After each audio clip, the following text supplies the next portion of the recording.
Les projets de génie civil exigent de l'efficacité, de la précision, mais aussi l'utilisation des bonnes formules au bon moment.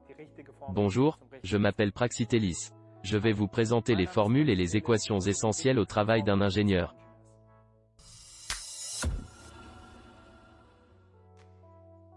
Veuillez noter qu'il s'agit de celles que nous trouvons les plus pertinentes pour les tâches quotidiennes d'un étudiant ou d'un professionnel. Il s'agit donc d'une sélection effectuée spécialement par notre équipe. N'hésitez pas à nous laisser un commentaire si vous souhaitez des informations sur d'autres formules. Commençons par les formules du calcul de structure qui sont fondamentales durant un cursus de génie civil. Le moment ou moment fléchissant est généralement désigné par la lettre M. Il s'agit de l'effet d'une force agissant sur un point. Il résulte de la distance la plus courte entre ce point et la ligne efficace de la force. La formule est la suivante. M égale A fois F. Examinons-la avec l'exemple d'un porte-à-faux simple. Le moment fléchissant qui doit être absorbé par l'appui A est calculé en multipliant la force agissante par la distance la plus courte à cet appui. Cette distance est également désignée par l'expression bras de levier.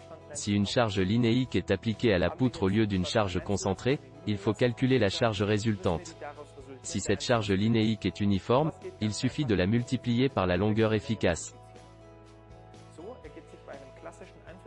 Pour une poutre type à travée simple, le moment maximal est donc M égale QL au carré sur 8. Cette formule est souvent utilisée car de nombreux systèmes peuvent être considérés comme des poutres à travée simple. Résumons à présent les premières formules que nous venons de passer en revue. Le moment fléchissant maximal d'une poutre à travée simple soumise à une charge uniformément distribuée est M égale QL au carré sur 8 à mi-portée. Ce moment est FL sur 4 pour une charge concentrée.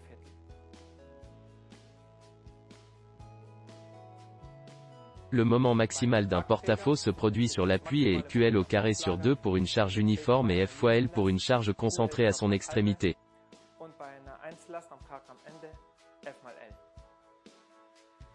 Voyons maintenant les flèches. Les flèches sont les déformations d'une structure due aux charges. Une poutre à travée simple se déforme sous une charge linéique uniforme. Son axe se déplace, ce qui crée une ligne de flexion. Il existe évidemment des formules pour calculer les flèches.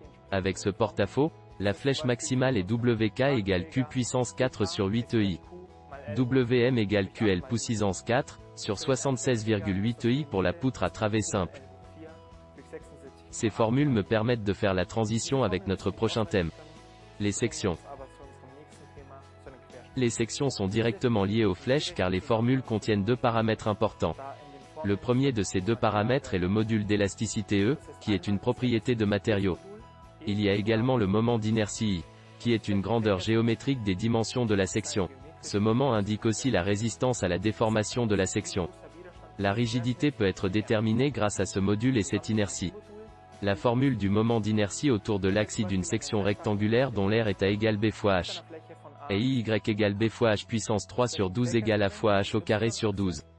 Et autour de l'axe Z, la formule est IZ égale H fois B puissance 3 sur 12 égale A fois B au carré sur 12. Veuillez noter que l'axe autour duquel la section tourne est une donnée essentielle. Il détermine si la largeur ou la hauteur doit être au carré et divisé par 12. Le module de section S est un autre paramètre très important en calcul de structure. Il permet de mesurer la résistance d'une poutre chargée en cas de contraintes internes. Le module de section est égal au moment d'inertie divisé par la distance perpendiculaire maximale du bord de la section à l'axe neutre.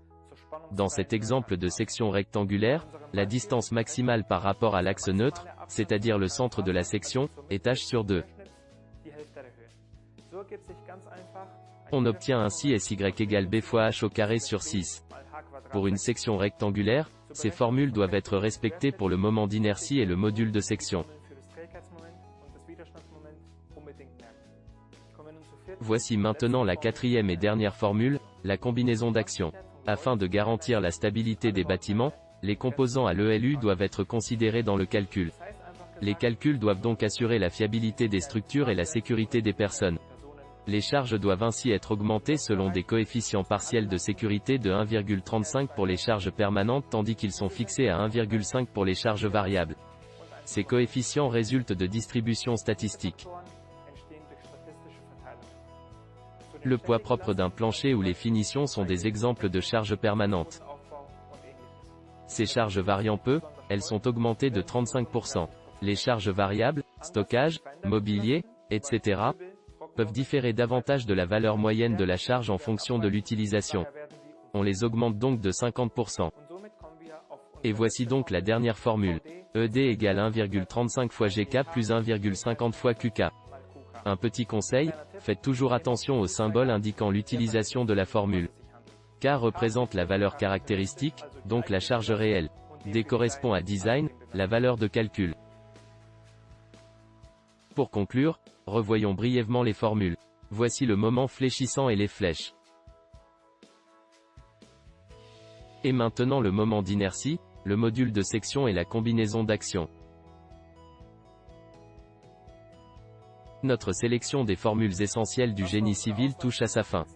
Nous espérons qu'elle vous a été utile. À bientôt.